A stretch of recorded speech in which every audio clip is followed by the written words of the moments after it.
अस्सलामुअलैकुम, sports world में आपको वेलकम कहेंगे। मैं हूं हिफ्सा इम्तियाज। आज के टॉपिक्स में सबसे पहले डिस्कस करेंगे कि आज पॉलिकिले में पाकिस्तान अपना हमतरीन मैच इंग्लैंड के खिलाफ खेलेगा। माजी के रिकॉर्ड्स में इंग्लिश टीम का पलड़ा भारी है, लेकिन इस मैदान में पाकिस्तान ने भी 2 ही मैचेस खेले हैं और दोनों में कामयाब रही है। महकमा मौसमियात मकामी बताती है कि मतला साफ है और बारिश का इम्कान नहीं है। कौमी टीम हार गई तो अगर मगर का चक्कर भी बहुत ही मुश्किल हो जाएगा। और इसके साथ साथ पाकिस्तान की प्लेइंग 11 आज क्या होनी चाहिए, इस पर भी डिस्कस करेंगे। आईसीसी ने T20 वर्ल्ड कप के पहले सेमीफाइनल का शेड्यूल भी तब्दील कर दिया है।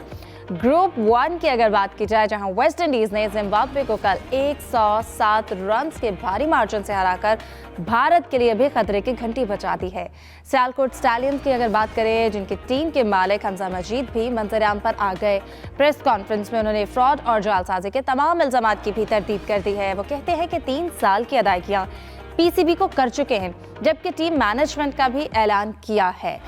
हॉकी की अगर बात करें तो पाकिस्तान हॉकी टीम की अबूरी सदर PH मोहिउद्दीन वानी से मुलाकात हो गई है। हसन सरदार और असलाउद्दीन सिद्दीकी ने भी खिलाड़ियों का मान बढ़ाया है और आज थोड़ी देर बाद टीम मिस्र के लिए रवाना हो जाएगी। इस वक्त इस्लामाबाद एयरपोर्ट पर मौजूद है। ICC women T20 world cup के शेड्यूल का भी ऐलान हो गया है। इन टॉपिक्स को डिस्कस करेंगे। मेरे साथ स्टूडियो में मौजूद होंगे जाहिद मकसूद साहब और मोहम्मद यूसुफ अंजुम। आप दोनों को वेलकम कहूंगी और उम्मीद करती हूँ आप खैरियत से होंगे। जाहिद साहब, आपसे आगाज़ करती हूँ। आज पाकिस्तान और इंग्लैंड के दरमियान जो कैंडी के नवा पॉलिकेले में मैच खेला जाएगा, क्या समझते हैं? अगर उस स्टेडियम की हम बात करें तो उस स्टेडियम में पाकिस्तान भी नाकाबिले शिकस्त रहा है और फिर इस वक्त T20 में आगे जाने के लिए पाकिस्तान को इस मैच में भी फतह दरकार है। तो ओवरऑल सिनेरियो कैसा देखते हैं इंग्लैंड के अगेंस्ट? हिफ्जा, देखें, पाकिस्तानी टीम अब वर्ल्ड कप में पहला मैच अपना यहाँ खेलेगी पाली किले में। बेसिकली कैंडी उनका शहर है, कोई 15-20 किलोमीटर के फासले पर ये पाली किले स्टेडियम है। और क्योंकि हिल स्टेशन है, हिल्स में घिरा हुआ होता है। कल तक तो ये लगता था कि बारिश जो है इस मैच को भी डिस्टर्ब करेगी, क्योंकि आपको याद है पहला मैच जो पाकिस्तान ने खेला न्यूजीलैंड के साथ, तो दोनों मैच जो है नहीं हो सका और बारिश ने सिर्फ टॉस की हद तक पाकिस्तान ने टॉस जीतकर पाकिस्तानी कप्तान ने बैटिंग का फैसला किया था। और उस पर आपको याद होगा तनकीद भी काफ़ी की गई कि बारिश ज़्यादा मौसम है और बारिश का मज़ीद इम्कान है, तो सलमान आगा ने पहले बैटिंग को क्यों प्रेफर किया। तो आज के मैच की अच्छी बात तो ये है क्रिकेट फैंस के लिए, शायकीन के लिए, हमारे लिए, कि ये मैच होगा, मौसम साफ़ हो चुका है। अब देखना ये है कि कौन सी प्लेइंग 11 पाकिस्तान की खिलाई जाती है। जहाँ तक ग्राउंड का आपने ख़ुद भी थोड़ा सा जिक्र किया, इसी स्टेडियम में 3 मैचों की सीरीज़ भी अभी इंग्लैंड जीता है, जबकि पाकिस्तान बहुत पहले वर्ल्ड कप के 2 मैच यहाँ पे खेला था, एक न्यूजीलैंड से, एक बांग्लादेश से। 2012 में दोनों मैचेस पाकिस्तान ने जीते थे, लेकिन वो काफ़ी पुरानी बात है। ग़ालिबन मोहम्मद हफीज़ उन दिनों कैप्टन होते थे। तो एक अच्छी बात बहरहाल यही है कि आज मैच पूरा होगा, बारिश नहीं होगी, जो वहाँ का मुकामी महकमा मौसमियात उनकी प्रेडिक्शन के मुताबिक। सही। सलीम खालिक साहब ने भी हमें ज्वाइन किया है, उनको भी डिस्कशन में शामिल करते हैं। सलीम साहब, आपसे जानना चाहूँगी आज के मैच के हवाले से, पाकिस्तान अपने स्पिन हैवी अटैक के साथ अगर इस पिच पर उतरता है, आपको लगता है स्पिनर्स के साथ रिस्क लेना चाहिए? देखें, आज जो मैच होगा वो एक फ्रेश पिच पे हो रहा है और उसमें 4 स्पिनर अगर हमारे हैं तो इंग्लैंड के पास भी 4 स्पिनर्स हैं, तो एक तगड़ा मुकाबला होगा। सिर्फ ये नहीं कह सकते कि हम स्पिन की वजह से हमें एज हासिल है।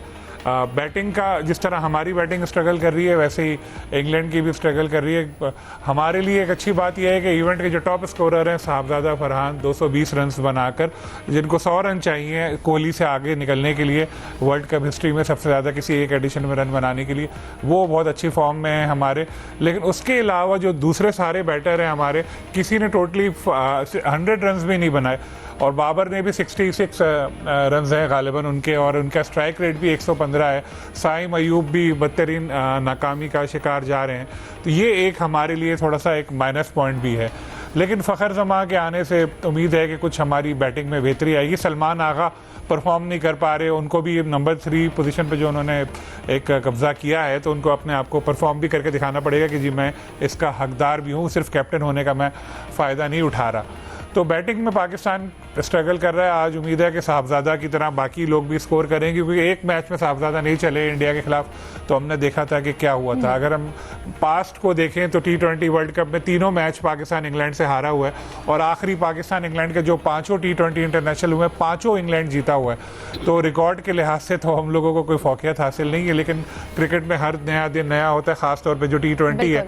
एक और अच्छी बात हमारे लिए उस्मान तारिक की जो फॉर्म है, जिनको अगर कहा जा रहा था ट्रम्प कार्ड या मिस्ट्री स्पिनर, तो वो उस टैग पे पूरा उतरे। उन्होंने 8 विकेटें लिए और डरे हुए हैं सारे, जैसे इंडिया के खिलाफ उनको सही यूज़ नहीं किया गया था, लेकिन अभी तक जो भी टीम आती है सामने उनसे डरी हुई है। तो ओवरऑल अगर हम देखें तो थोड़ा सा हमें मसाइल नज़र आते हैं, लेकिन अच्छी बात यह है कि इंग्लैंड की जो टीम है वो भी कोई बहुत टॉप फॉर्म में नहीं है, उनकी भी परफॉर्मेंस कोई इतनी अच्छी नहीं है। हमारी तरह जैसे तैसे करके वो भी सुपर 8 में पहुंचे, हमारी तरह वो भी एक छोटी टीम से हारते हारते बचे। तो उम्मीद यही है कि आज हमारी बेहतर परफॉर्मेंस सामने नज़र आएगी, क्योंकि आज अगर खुदा न खास्ता हम हार गए तो फिर सामान पैक कर लेना होगा और अगला मैच तो फिर रस्मी कार्रवाई रह जाएगी। सही। यूसुफ, आज के मैच में हमारा टॉस के बाद डिसीजन क्या होना चाहिए? आइडियली हमें बैटिंग करनी चाहिए, और इसके साथ साथ आज के मैच में playing 11, batting order, bowling order किस तरह से सेट होना चाहिए? देखें हिफ्जा, ये पाली किले की जो नई पिच है उस पर मैच खेला जाएगा, बिल्कुल फ्रेश पिच है, और इस पर यकीनी तौर पर क्योंकि धूप भी वहाँ निकली हुई है, तो मेरे ख्याल में पाकिस्तान टीम को टॉस जीतकर पहले बैटिंग करनी चाहिए, और उसके बाद पाकिस्तानी जो बॉलर्स हैं यकीनी तौर पर जो उनकी टीम इंग्लैंड उसको ज़ेर करने की सलाहियत रखते हैं। बैटिंग में सबकी नज़रें एक बार फिर बाबर आजम पर होगी, लेकिन हमारी इतला ये कि शायद आज बाबर आजम को बतौर ओपनर स्क्वाड का हिस्सा बनाया जा रहा है, और फ़खर जमां भी यकीनी तौर पर इस प्लेइंग 11 का हिस्सा होंगे। सलमान मिर्ज़ा की एंट्री होगी, नसीम शाह को भी चांस मिल सकता है, और इब्रार अहमद की वापसी भी इसमें यकीनी तौर पर हमें दिखाई देगी। अब चूँकि पाकिस्तान के पास अपनी जो पावर है वो तो स्पिन पावर है, जबकि जो इंग्लैंड की अगर बात करें तो उनके पास विल जैक्स ऐसे खिलाड़ी हैं जो पाकिस्तान के खिलाफ खतरा बन सकते हैं। उन्होंने अभी तक 3 लगातार मैन ऑफ द मैच हासिल किए हैं, जो कि एक रिकॉर्ड भी कहा जा सकता है उसको इस T20 वर्ल्ड कप में। और उनकी जो पावर है वो सारी, जोस बटलर इतनी अच्छी फॉर्म में नहीं है, हैरी ब्रूक इतनी अच्छी फॉर्म में नहीं है, तो इसके ये चीज़ें पाकिस्तान के लिए फ़ायदा हो सकती हैं। पाकिस्तान इन चीज़ों का एडवांटेज हासिल कर सकता है, लेकिन पाकिस्तान को अच्छी प्लानिंग के साथ मैदान में जाने की ज़रूरत है, क्योंकि पाकिस्तान के पास गलती की गुंजाइश नहीं है। हमें हर मैच फाइनल समझ कर ही खेलना है, और इसके लिए एक अच्छी प्लानिंग, अच्छी जो हमारी मध्य मुकाबला टीम उसके खिलाफ जो बैटर्स की प्लानिंग है वो अच्छी में करनी पड़ेगी। और पावर प्ले का तो हम हमेशा ही कहते हैं कि पावर प्ले में पाकिस्तान की अपनी जो पोजीशन उसको बेहतर करना पड़ेगा। साहबजादा फरहान हमारी उम्मीदों का मरकज़ होंगे, अभी तक इस टूर्नामेंट में पाकिस्तान की तरफ से टॉप स्कोरर हैं। साइम अयूब से भी ज़्यादा रन की उम्मीद है, क्योंकि अभी तक वो इतना अच्छा परफॉर्म नहीं कर पाए। अगर हम ओपनर्स के तौर पर जो अब बाबर आजम वहाँ पर आते हैं तो मेरे ख्याल में उनको टास्क दिया जाएगा कि वो एक एंड रोक कर खेलें, जबकि दूसरे एंड से जो बैटर्स हैं हमारे उनको कहा जाएगा कि आप अपना स्ट्रोक खेलते जाएं, क्योंकि ये जो विकेट है यहाँ पर 160-70 रन भी काफ़ी होंगे जीत कर ही, अगर पाकिस्तान की टीम पहले टॉस जीत कर पहले बैटिंग करती है तो। सही। जाहिद साहब, उम्मीद करते हैं कि 2022 में T20 वर्ल्ड कप में पाकिस्तान की जो भी गलतियां थी हम वो रिपीट नहीं करना चाहते। और फिर अगर हम प्लेयर्स के, जैसे यूसुफ ने भी जिक्र किया है, जोस बटलर की अगर हम बात करें तो शाहीन अफरीदी माजी में थोड़ा उनको तंग करते रहे हैं। आज के मैच में क्या एक्सपेक्टेशंस हैं? फिर इसके साथ साथ हैरी ब्रूक वो स्पिन के खिलाफ थोड़े से स्ट्रगल करते दिखाई देते हैं। आज के मैच में पावर प्ले कितना डिसाइड कर सकता है मैच किस जानिब जाएगा? देखें, अब तो चंद मैचों ने ये साबित कर दिया कि पावर प्ले में अगर विकेटें गिरी भी हों, इंग्लैंड का पिछला मैच ही देख लें जो श्रीलंका के साथ था, उनकी 2 विकेटें बहुत जल्दी गिर गई थी। साउथ अफ्रीका की भी 2 विकेटें जल्दी गिर गई थी। तो कल इसलिए इब्तदाई जो पावर प्ले है, हालांकि कोशिश तो हर टीम की होनी चाहिए कि पावर प्ले का प्रेशर पड़ जाता है फिर आने वाले बैट्समैनों पर, किस हद तक उसकी बेस रखते हैं। शाहीन अफरीदी का आपने जिक्र किया, तो शाहीन का खेलना हमें तो मुश्किल दिखाई देता है कि शाहीन अफरीदी इस मैच में खेलेंगे, क्योंकि ज़ाहिर है आपको पता है उनके फिटनेस के मसाइल जो हैं वो शायद 100% रिकवर कर नहीं पाए जब से उनके घुटने की इंजरी है। तो इसके बाद चांस है सलमान मिर्ज़ा का, और ज़्यादा से ज़्यादा नसीम शाह को भी डाल सकते हैं, क्योंकि अगर मौसम बिल्कुल साफ़ है, फास्ट बॉलर्स को मिलने की उम्मीद है। जैसे साहबजादा फरहान कल प्रेस कॉन्फ्रेंस में भी उन्होंने कहा जोहरा आर्चर को खेलना मुश्किल नहीं होगा, तो आर्चर ने पिछले मैच में अच्छी बॉलिंग की है। फिर आदिल रशीद भी हैं, और फिल साल्ट का जिक्र करना चाहूँगा, वो पहले मैचों में बिल्कुल फिट नहीं थे, लेकिन श्रीलंका के ख़िलाफ़ जो उन्होंने मैच खेला उसी में 60+ रन किए और फिर भरपूर फॉर्म में आ गए। फिर उनकी सारी विकेटें जल्दी गिरी। विल जैक्स ने 21 या 22 रन किए थे, तो 147 या इतना रन किए। इंग्लैंड ने कोई बड़ा स्कोर नहीं था, लेकिन उन्होंने फिर श्रीलंका को रोका है। अगर बारिश नहीं होती तो फिर और ऐसे जो हिली एरियाज़ हैं वहाँ पे एक चांस होता है औस का, शबनम का भी, तो फिर वे तो बाद में बैटिंग जो है फ़ायदेमंद हो सकती है पाकिस्तान को। लेकिन ओवरऑल क्योंकि पाकिस्तानी टीम चेज़ में बड़ी मुश्किल में दिखाई देती है, बेहतर यही है पाकिस्तानी टीम जो है पहले बैटिंग करे तो एक बड़ा स्कोर बनाने में कामयाब हो, क्योंकि यहाँ की पिच वैसी नहीं होगी जैसे कल वेस्ट इंडीज़ ने 250 रन वहाँ पे कर दिया जिम्बाब्वे के खिलाफ, लेकिन यहाँ पे 160-70 रन अगर बन जाते हैं तो बहुत अच्छे रन हैं। और पाकिस्तानी टीम को ये प्रेशर लेके, क्योंकि सलमान आगा का भी अगर देख लें, माजी के रिकॉर्ड्स भी देख लें, तो बहुत बड़ा मैच और ख़ास तौर पर हम तो इंडिया का जिक्र करेंगे, उसमें वे अमूमन प्रेशर ले लेते हैं अपनी बैटिंग के हवाले से भी, अपनी कप्तानी के हवाले से भी। लेकिन सीरीज़ के मैचों में या दूसरी टीमों में उतने वो प्रेशर में दिखाई देते नहीं हैं। आज उन पर भी बड़ी भारी जिम्मेदारी है कि वर्ल्ड कप के किसी मैच में भी उन्होंने बड़ा स्कोर नहीं किया। साइम तो कहीं ना कहीं चले, उनके पे तनकीद तो होती है, वो अपना बॉलिंग में हिस्सा डाल देते हैं, लेकिन सलमान आगा से बहुत बड़ी जिम्मेदारी है। जैसे यूसुफ साहब कह रहे थे कि बाबर ज़ाहिर खेलेंगे और ओपनिंग पे आएंगे, कहीं भी आए, एक तो बाबर का फेस बहुत ही लंबा हो गया और ज़ाहिर है हर प्रोग्राम में हम बाबर का जिक्र भी करते हैं, तो एंकर का रोल प्ले करें, जैसे जिम्बाब्वे के ओपनर बेनियट जो है हर मैच में तकरीबन करते रहे। कल अलबत्ता वो जल्दी आउट हो गए थे, इसी तरह से बाबर से भी तवक्को की जाती है।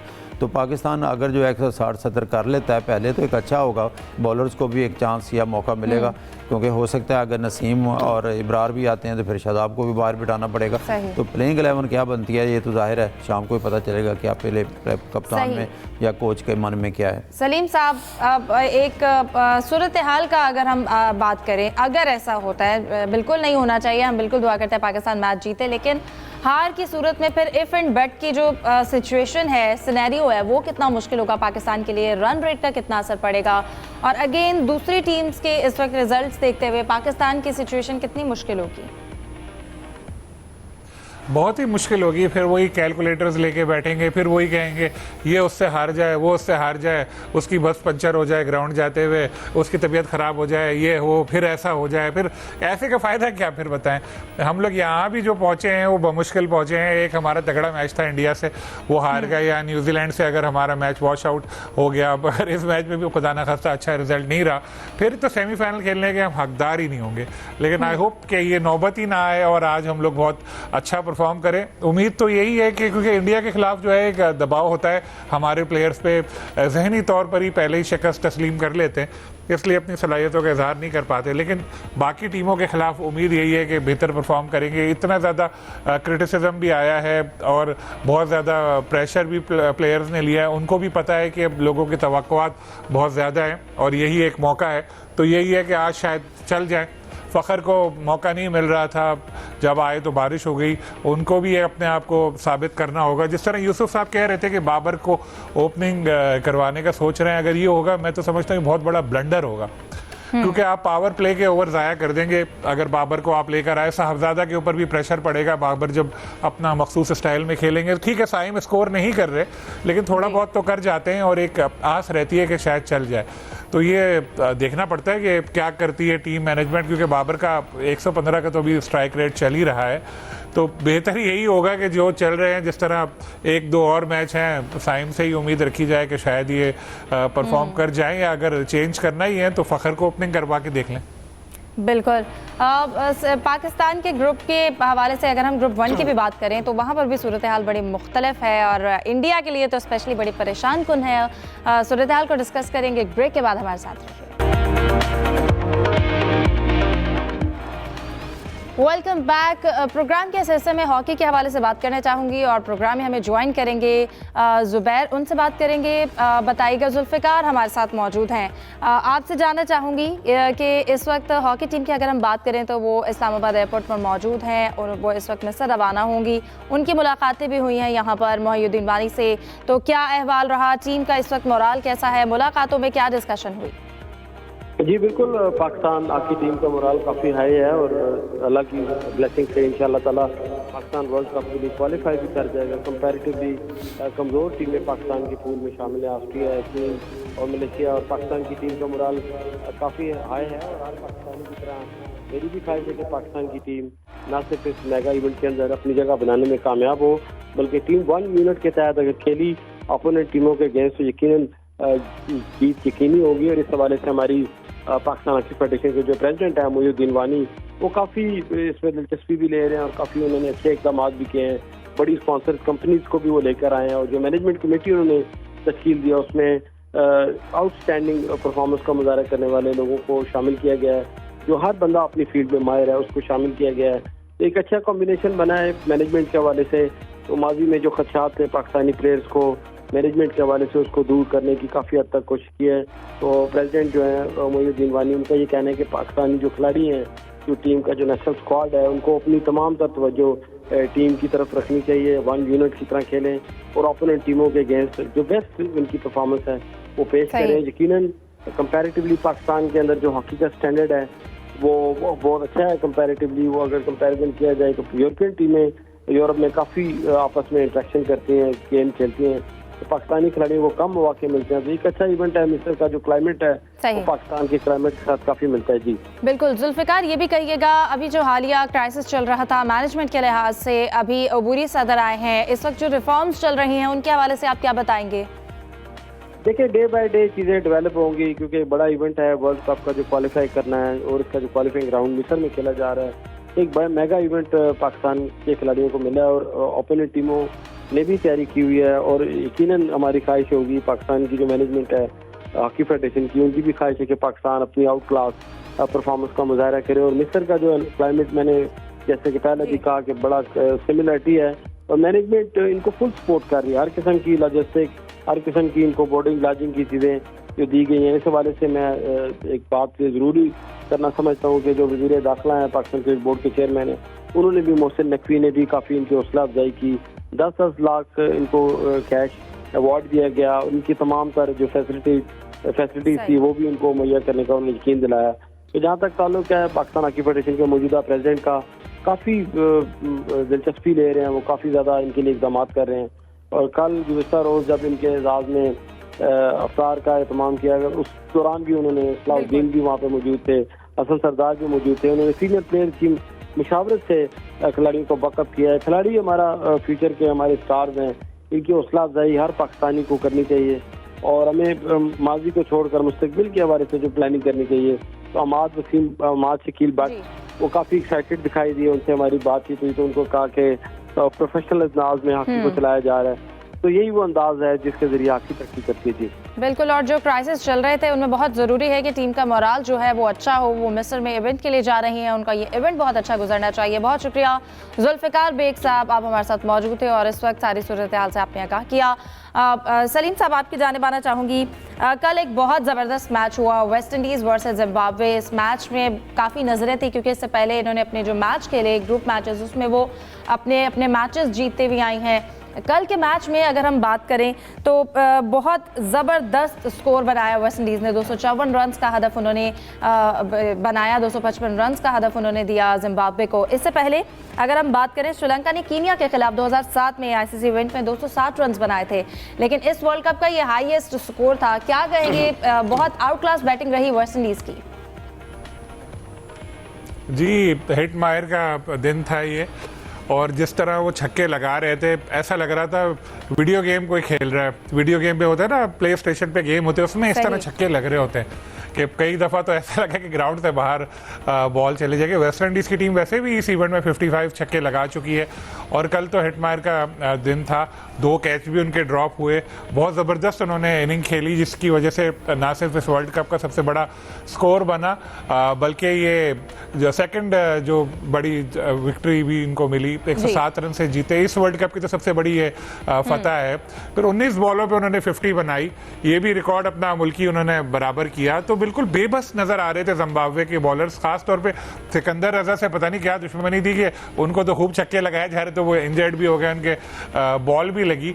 तो वेस्ट इंडीज़ ने साबित कर दिया है कि इस वर्ल्ड कप की वन ऑफ द सबसे मुश्किल, ये एक बहुत ख़तरनाक टीम है और जिस तरह से वो खेल रहे थे उनकी टीम नज़र आई है, एक जेल होके नज़र आ रही है, तो आगे जाएगी लग रहा है। और जैसे मैंने बताया आपको 55 छक्के लगा चुके हैं वो लोग अब तक और जिस तरह ये हिट मायर हैं, साहबजादा से 1 रन कम है इनका, सिर्फ 219 रन ये भी बना चुके हैं अब तक। तो एक ज़बरदस्त मैच हुआ, बहुत एंटरटेनिंग मैच था। जो वहाँ लोग थे उन्होंने भी बहुत एंजॉय किया और बहुत टेलीविजन पे भी। जबरदस्त मैच हुआ। यूसुफ, कल की अगर हम इनिंग्स की बात करें वेस्ट इंडीज की, 19 छक्के और 16 चौके लगाए उनके पूरे 254 जो स्कोर उन्होंने बनाया। फिर सिकंदर रजा की, जैसे उन्होंने अभी सलीम साहब ने भी जिक्र किया, उन्होंने जो गुफ्तगू की है इसके बाद, उसके हवाले से क्या कहेंगे? एक सहाफ़ी से उनका बड़ा दिलचस्प मुकालमा भी हुआ। जी बिल्कुल, प्रेस कॉन्फ्रेंस में एक इंडियन सहाफ़ी थे, उन्होंने सिकंदर रजा की थोड़ा डीमोरलाइज करने की कोशिश की। कहा कि अगर आपकी टीम इतने बड़े मार्जिन से हार गई है तो क्या आप भी आप उम्मीद है कि आपकी टीम सेमीफाइनल में रसाई पाएगी, और उस पर बुनियाद पर आपको क्या आईपीएल में भी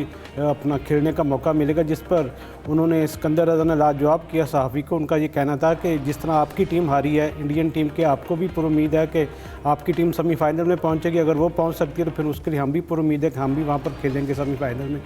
जब आईपीएल के हवाले से उन्होंने कहा कि आईपीएल में मैंने तो कभी रजिस्ट्रेशन ही नहीं करवाई, मैं तो पाकिस्तान सुपर लीग में खेलता हूँ, रजिस्ट्रेशन मैंने करवाई नहीं, फिर आईपीएल में कैसे खेलूँगा? हाँ, अलबत्ता उन्होंने कहा कि दिल्ली की टीम ने खुद मुझसे रब्ता किया था कि आईपीएल में खेलें, लेकिन मैंने इनकार कर दिया। जिस पर जो ये जवाब सुनने के बाद जो सहाफ़ी साहब थे वो बेचारे नीचे आंखें करके फिर कनी कतराने लगे। सही। जाहिद साहब, आप कुछ ऐड करना चाहेंगे? देखें, कल के मैच का सिर्फ इतना कहना कि देख लें, कहते हैं एक कैच जब मैच का पांसा पलट देता है। उस वक्त एक विकेट गिर चुकी थी वेस्ट इंडीज़ की और 3.3 ओवर्स थे। चौथे ओवर में एक कैच उन्होंने ड्रॉप कर दिया। ये यकीनी तौर पर गेंद जो है आसमान से बातें करती हुई आई, लेकिन कैच कैचा था, उसको मुश्किल कैच नहीं कहा जा सकता। और उस मैच ने पूरे मैच की सूरत हाल जो है वो बिल्कुल बदल दी है। प्रोग्राम का वक्त खत्म हो जाता है, हमें दीजिए इजाज़त। अल्लाह हाफ़िज़।